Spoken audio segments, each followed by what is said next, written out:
जय सद्गुरू. प्रत्येकाच्या आयुष्यात प्रत्येक गोष्टीबद्दल कोणाला ना कोणत्या स्थितीत भय हे असतेच. आणि भय असणं किंवा नसणं हे आपल्या हातात आहे हे प्रत्येकाला माहीत असूनही कुठल्या ना कुठल्या गोष्टीबद्दल प्रत्येकाच्या मनात भयाची निर्मिती आपल्या आपच तयार होत असते. मग हे भय आपल्या मनातून दूर करावे तर करावे कसे?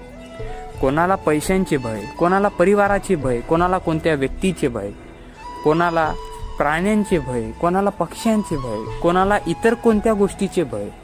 पण भय हा सर्वांमध्ये असलेला समान भाग आहे. मग या भयाला आपल्या शरीरातून दूर कसे करावे, आपल्या मनातून दूर कसे करावे? तर इथे आपण एक सोपा भाग पाहूया. भय या मार्गाची उत्पत्ती कुठून होते, भयाची उत्पत्ती कुठून होते?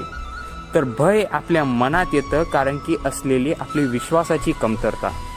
विश्वासाची कमतरता आपल्या मनात येते कारण आपलं मन हे एका केंद्रित स्थानी केंद्रित नसतं. आपलं मन जर स्थिर असेल तर आपला विश्वास व विचार स्थिर असतात. विश्वास व विचार स्थिर असेल तर भय याची उत्पत्तीच होणार नाही. मग आपल्या मनाला एका केंद्रस्थानी आपण एकवटायचं, मनाला एका ठिकाणी केंद्रित करायचं. तर करायचं कसं? तर याचा सोपा उपाय आहे उपासना. उपासनेतून माणसाला त्याचे मन हे शांत करता येते. मन शांत तर मन केंद्रित, मन केंद्रित तर विचार केंद्रित, विचार केंद्रित तर विश्वास केंद्रित, विश्वास केंद्रित तर भयाची उत्पत्ती नाही होत. आणि आपल्या आयुष्यातून भर दूर जात राहते.